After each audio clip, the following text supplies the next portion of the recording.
नमस्कार, मैं doctor Sunita Pandey, associate professor in economics, SK government girls college Sikar.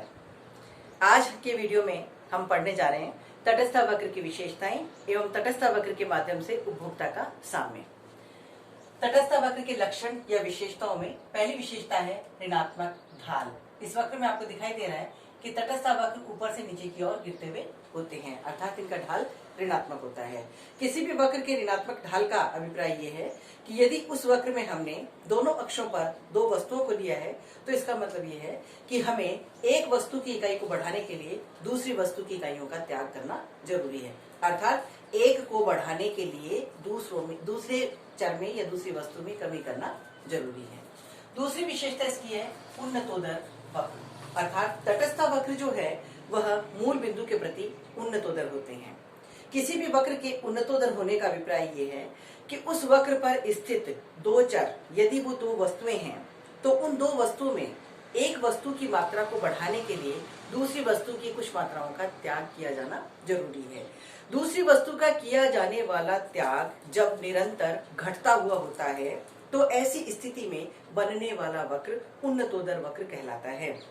एक बार फिर से सुनिए कि उन्नतोदर वक्र का अभिप्राय ये है कि जिस वक्र पर एक वस्तु के लिए दूसरी वस्तु की त्यागी जाने वाली मात्रा में निरंतर कमी होती हो। जैसे अगर उदाहरण के लिए हम ये मान लें कि x वस्तु की एक इकाई को बढ़ाने के लिए प्रारंभ में y वस्तु की 4 इकाइयों का त्याग किया जाता है तो पुनः x की एक इकाई को बढ़ाने के लिए 3 इकाई का त्याग किया जाएगा y की, और इसी तरह x की एक इकाई और बढ़ाने के लिए अब y की 2 इकाइयों का त्याग किया जाएगा। तो इस तरह आपने देखा कि x वस्तु की एक एक इकाई को बढ़ाने के लिए y का किया जाने वाला त्याग निरंतर घटता हुआ होता है। तो तटस्थ वक्र हमेशा मूल बिंदु के प्रति उन्नतोदर होते हैं। तीसरी इसकी विशेषता है कि एक दूसरे को काटते नहीं हैं। तटस्थ वक्र आपस में एक दूसरे को कभी भी काटते नहीं हैं। जैसा कि पिछले वीडियो में मैंने आपको बताया था कि हम तटस्थ मानचित्र का अध्ययन करते हैं और एक तटस्थ मानचित्र में एक साथ बहुत सारे वक्र बने हुए होते हैं और ऊपर स्थित वक्र नीचे स्थित वक्र की तुलना में अधिक संतुष्टि को बताता है। यदि ये इस वक्र पर आप ध्यान दीजिए कि यदि IC1 IC2 को इस A बिंदु पर काटता है तो इसका मतलब ये होता है कि इस पर्टिकुलर पॉइंट पर दोनों वक्रों पर संतुष्टि का स्तर समान है, जो कि थ्योरी के अकॉर्डिंग गलत है। अर्थात ऊपर स्थित तटस्थ वक्र हमेशा नीचे स्थित तटस्थ वक्र से अधिक कुल उपयोगिता को प्रदर्शित करता है। इससे अगली विशेषता है कि ऊंचा तटस्थ वक्र अधिक संतुष्टि को बताता है। जैसा कि मैंने आपको अभी भी बताया कि एक तटस्थ मानचित्र में हम देखते हैं कि IC1, IC2, IC3 तीन तटस्थ वक्रों का एक साथ निरूपण किया गया है और इस स्थिति में प्रत्येक ऊपर स्थित तटस्थ वक्र नीचे स्थित तटस्थ वक्र की अपेक्षा अधिक कुल उपयोगिता को बताता है, या कह सकते हैं कि अधिक संतुष्टि की मात्रा को प्रदर्शित करता है। प्रत्येक उपभोक्ता का लक्ष्य ऊंचे से ऊंचे तटस्थ वक्र पर पहुंचना होता है। तो ये थी तटस्थ वक्र की विशेषताएं। अब हम एक बार तटस्थ वक्र की आकृति पर पुनः ध्यान दें। ये आपके सामने तटस्थ वक्र बनाया हुआ है, IC वक्र के नाम से हम इसको पुकारते हैं। इस IC वक्र पर MRSXY means marginal rate of substitution x for y which is negative, delta y upon delta x, इसका साइन ऋणात्मक है। इसका मतलब यही है कि y की इकाइयों में परिवर्तन करने के लिए, x की इकाई में परिवर्तन करने के लिए y का जो त्याग किया जा रहा है वह निरंतर घटता हुआ होता है।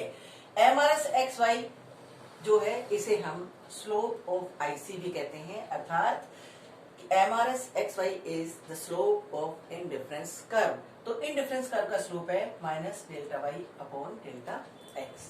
अब हम कीमत रेखा के बारे में पढ़ने जा रहे हैं। कीमत रेखा यानी प्राइस लाइन, इसे हम बजट रेखा या आय रेखा के नाम से भी पुकारते हैं।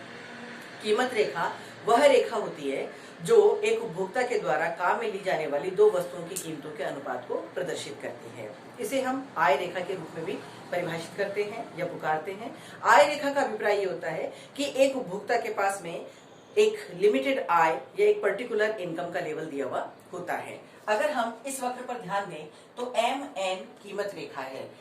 MN कीमत रेखा के दिए हुए होने पर एक उपभोक्ता दो वस्तुओं का उपभोग कर रहा है, X वस्तु और Y वस्तु। यदि एक उपभोक्ता अपनी संपूर्ण आय को x वस्तु को खरीदने के लिए व्यय करता है तो वह x की ON अधिकतम इकाइयां खरीद सकता है। अर्थात इस स्थिति में वह अपनी संपूर्ण आय को केवल x वस्तु पर व्यय करता है और यहाँ y की वह कोई भी इकाई परचेज नहीं करता है। यदि उपभोक्ता अपनी संपूर्ण आय को y वस्तु पर व्यय करता है तो वह y की अधिकतम OM इकाइयां परचेज कर सकता है और इस स्थिति में वह x की एक भी इकाई नहीं खरीदता है। अर्थात अगर संपूर्ण आय को केवल x पर व्यय किया जाए तो उपभोक्ता ON इकाइयां परचेज कर पाएगा और अगर संपूर्ण आय को y वस्तु पर खर्च किया जाए तो वह OM इकाइयां y वस्तु की खरीद पाएगा। लेकिन जैसा कि हम जानते हैं कि प्रत्येक उपभोक्ता का लक्ष्य होता है हाउ टू मैक्सिमाइज यूटिलिटी, अपनी उपयोगिता को अधिकतम इस प्रकार से किया जाए और उपभोक्ता केवल एक वस्तु का उपभोग नहीं करता है अपितु वह दोनों वस्तुओं का एक साथ में उपभोग करता है। इस कीमत रेखा पर आपको अलग अलग बिंदु दिखाई दे रहे हैं। थ्योरी ये कहती है कि किसी भी उपभोक्ता को यदि उसे अपनी उपयोगिता को अधिकतम करना है तो इसके लिए जरूरी है कि वह अपनी संपूर्ण आय को व्यय करे। अर्थात अगर उपभोक्ता अपनी संपूर्ण आय को दो वस्तुओं को खरीदने के लिए व्यय करता है तभी उसे अधिकतम संतुष्टि की प्राप्ति हो सकती है। इस प्राइस लाइन पर A, B, C और D इस वक्र में आपको 4 बिंदु दिखाई दे रहे हैं जिसमें से A और B बिंदु प्राइस लाइन के ऊपर स्थित है, C पॉइंट प्राइस लाइन के नीचे स्थित है और D पॉइंट प्राइस लाइन के बाहर की तरफ स्थित है। C पॉइंट जो कि प्राइस लाइन के नीचे स्थित है वो ये बता रहा है कि यदि उपभोक्ता C बिंदु पर रहता है तो इसका अभिप्राय यह है कि वह अपनी संपूर्ण आय को व्यय नहीं कर रहा है। इस स्थिति में एक उपभोक्ता को अधिकतम कुल उपयोगिता की प्राप्ति नहीं हो सकती है। अगर वह D बिंदु पर जाना चाहता है तो ये कार्य उसके लिए असंभव है। क्यों? क्योंकि उसके पास जो आय दी हुई है उसके सामने आय का रिस्ट्रिक्शन है। कीमत रेखा एक रिस्ट्रिक्शन के रूप में, बजट लाइन जो है वो एक रिस्ट्रिक्शन के रूप में भी एक उपभोक्ता के सामने होती है। ये प्रतिबंध है कि इस आय की सीमा के बाहर एक उपभोक्ता नहीं जा सकता है। अर्थात डी संयोग एक उपभोक्ता के लिए अप्राप्य संयोग है। डी बिंदु तक वह नहीं पहुंच सकता है। ए और बी बिंदु, ये दोनों बिंदु प्राइस लाइन के ऊपर स्थित है। यदि उपभोक्ता ए या बिंदु बी पर रुकता है तो वह अधिकतम संतुष्टि की प्राप्ति कर सकता है। यदि ए बिंदु पर रुकता है तो इसका मतलब यह है कि वह वाई को अधिक और एक्स को कम खरीद रहा है। यदि वह बी बिंदु का चुनाव करता है तो इसका मतलब यह है कि वह एक्स वस्तु की मात्रा को अधिक और वाई वस्तु की मात्रा को कम खरीदता है। प्राइस लाइन जिसे हम PX/PY के द्वारा भी समझ सकते हैं, जान सकते हैं। This is the slope of price line. PX/PY ये कीमत रेखा का ढाल भी कहलाता है। अब हम तटस्थ वक्र के माध्यम से उपभोक्ता के साम्य का अध्ययन करेंगे कि सबसे पहले तो हम इस बात को अच्छी तरह से समझ लें कि किसी भी उपभोक्ता का जो लक्ष्य है वो लक्ष्य है हाउ टू मैक्सिमाइज यूटिलिटी। अर्थात प्रत्येक उपभोक्ता अपनी कुल उपयोगिता को अधिकतम करना चाहता है। किसी भी उपभोक्ता को प्राप्त होने वाली कुल उपयोगिता अधिकतम केवल उन स्थितियों में हो सकती है जब ये दो प्रकार की शर्तें एक साथ में पूरी होती हों। इसके लिए संतुलन के लिए जो आवश्यक शर्तें हैं उनमें पहली शर्त है x × px + y × py = I। That means हमें मान्यता लेकर के चलते हैं कि एक उपभोक्ता एक साथ दो वस्तुओं को खरीदता है, x और y। अगर x वस्तु की कीमत और y वस्तु की कीमतें ऑलरेडी दी हुई होती हैं और वो जितनी क्वांटिटी x और y की खरीदता है और इन्हें खरीदने के लिए वो जितना व्यय करता है वह व्यय उसका आय के बराबर होना चाहिए। अर्थात एक उपभोक्ता के पास जितनी आय है वह संपूर्ण आय उसे व्यय करनी जरूरी है। यदि वह ऐसा करता है तभी वह अधिकतम संतुष्टि को प्राप्त कर सकता है। जैसा कि मैंने अभी थोड़ी देर पहले आपको बताया कि यदि उपभोक्ता प्राइस लाइन के ऊपर रहता है इसका मतलब यह है कि वह अपनी संपूर्ण आय को व्यय कर रहा है। एक बार फिर से देखिए, first order condition x × px अर्थात x वस्तु की इकाइयों को x वस्तु की कीमतों से गुणा किया जाए और y × py अर्थात y वस्तु की इकाइयों को y वस्तु की कीमतों से गुणा करने पर जो गुणनफल प्राप्त होता है वह उसकी आय के बराबर होना चाहिए। ये उपभोक्ता का व्यय है, ये उपभोक्ता की आय है। आय और व्यय दोनों का बराबर होना जरूरी है। So this is the first order condition. The second order condition which is MRS xy = px/py।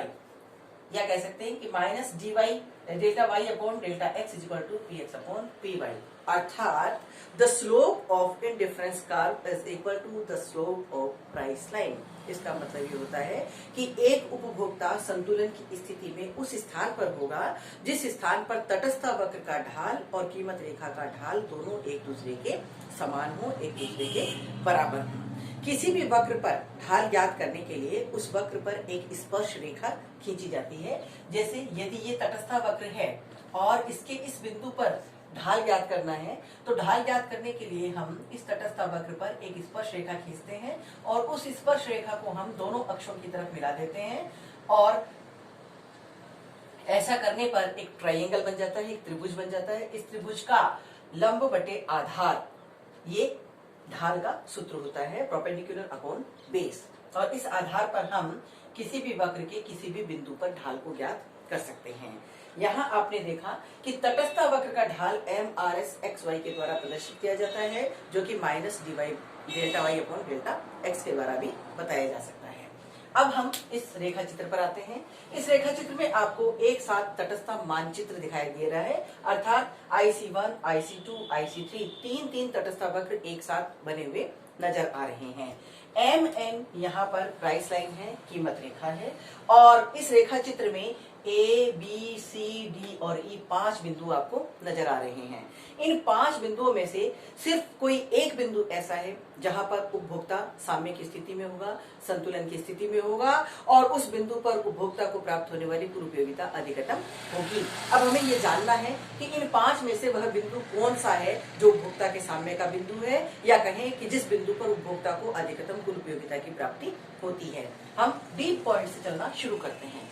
D point जो है वह कीमत रेखा के नीचे स्थित है और सबसे नीचे तटस्थ वक्र IC1 पर स्थित है। डी बिंदु क्योंकि कीमत रेखा के नीचे स्थित है, इसका अभिप्राय ये है कि इस बिंदु पर रहते हुए उपभोक्ता अपनी संपूर्ण आय को व्यय नहीं कर रहा है, इसलिए डी बिंदु पर कुल उपयोगिता का स्तर अधिकतम नहीं हो सकता है। जैसा कि आपने पहली शर्त में पढ़ा कि आय और व्यय दोनों बराबर होने चाहिए, अर्थात एक उपभोक्ता के पास जितनी आमदनी है वो संपूर्ण आमदनी उसको व्यय करना भी जरूरी है। अब हम इस ई पॉइंट पर आते हैं। ई पॉइंट जो कि IC3 पर स्थित है, देखने में ई पॉइंट सबसे ऊपर स्थित है। कोई भी उपभोक्ता हमेशा ये प्रयास करता है कि वो निरंतर ऊंचे से ऊंचे तटस्थ वक्र पर जाए, जिससे कि उसको मिलने वाली कुल उपयोगिता का स्तर बढ़ता चला जाए। लेकिन आप ध्यान दीजिए कि ये ई बिंदु जो कि सबसे ऊंचे तटस्थ वक्र पर स्थित है, यह कीमत रेखा के बाहर है, कीमत रेखा के आगे स्थित है। इसका अभिप्राय ये है कि एक उपभोक्ता की जो आय है वह उसको प्रतिबंधित करती है कि वह आय के इस स्तर पर ई बिंदु को प्राप्त करने में असमर्थ है, अर्थात आय MNI के दिए हुए होने पर कोई भी उपभोक्ता ई बिंदु पर नहीं पहुंच सकता है, ई बिंदु के कॉम्बिनेशन को परचेज नहीं कर सकता है। तो इस तरह आपने देखा कि डी और ई बिंदु, ये दोनों बिंदु जो है वह उपभोक्ता के साम्य की स्थिति को प्रदर्शित नहीं करते हैं। इसके पश्चात हम इस कीमत रेखा पर गौर करेंगे, इस पर ध्यान देंगे। ये जो सेकंड इक्विलिब्रियम की जो सेकंड कंडीशन है, ये कंडीशन ये कहती है, अगर हम साधारण शब्दों में बोलें तो संतुलन की शर्तें, जिसमें पहली शर्त है कि कीमत रेखा और तटस्थ वक्र एक दूसरे को स्पर्श करना चाहिए, अर्थात तटस्थ वक्र कीमत रेखा को छूता हुआ होना चाहिए, उसको स्पर्श करना चाहिए। और जो दूसरी शर्त है वो ये है कि कीमत रेखा का ढाल और तटस्थ वक्र का ढाल दोनों एक दूसरे के बराबर होने चाहिए। जहां ये दोनों शर्तें एक साथ में पूरी होगी वहीं पर उपभोक्ता का साम्य होगा, या कहें कि वहीं पर उपभोक्ता को प्राप्त होने वाली कुल उपयोगिता का स्तर अधिकतम होगा। अब ध्यान दीजिए, A, B और C पॉइंट, ये तीनों बिंदु प्राइस लाइन के ऊपर स्थित हैं, लेकिन ये तीनों बिंदु साम्य के बिंदु नहीं हो सकते हैं। इन तीनों बिंदुओं में साम्य का बिंदु कोई एक है। अब वो बिंदु कौन सा है उसे हम जानने की कोशिश करते हैं। सबसे पहले हम ई पॉइंट पर ध्यान देते हैं। बिंदु ए, जहां पर पहली शर्त पूरी होती है, और वो शर्त है कि तटस्थ वक्र कीमत रेखा को स्पर्श करता हुआ होना चाहिए। ये ए बिंदु पर भी कर रहा है, बी पर भी कर रहा है और सी बिंदु पर भी कर रहा है। लेकिन जो साम्य की दूसरी शर्त है, और वो दूसरी शर्त है कि तटस्थ वक्र का ढाल और कीमत रेखा का ढाल दोनों एक दूसरे के बराबर होने चाहिए, अर्थात MRS XY is equal to PX upon PY। The slope of indifference curve is equal to the slope of price line. ये कंडीशन केवल बी पॉइंट पर फुलफिल होती है। बी बिंदु केवल एकमात्र ऐसा बिंदु है जहां पर ये दोनों शर्तें एक साथ पूरी हो रही हैं। पहली शर्त ए और सी दोनों बिंदुओं पर पूरी हो रही है। ध्यान दीजिए, ए बिंदु और सी बिंदु IC1 पर स्थित है, जो कि नीचे स्थित है तटस्थ वक्र, और इस तटस्थ वक्र की तुलना में कम कुल उपयोगिता को प्रदर्शित करता है। साथ ही साथ ए और सी बिंदु पर वो दूसरी शर्त भी पूरी नहीं हो रही है, जो शर्त कहती है कि तटस्थ वक्र और कीमत रेखा इन दोनों का ढाल एक समान होना चाहिए। गणितीय भाषा में हम इसको इस तरह से समझ सकते हैं कि equilibrium point is B, where is MRS XY is equal to PX upon PY। On point A, MRS XY is greater than PX PY। इस A बिंदु पर तटस्थ वक्र का ढाल कीमत रेखा के ढाल की तुलना में अधिक है।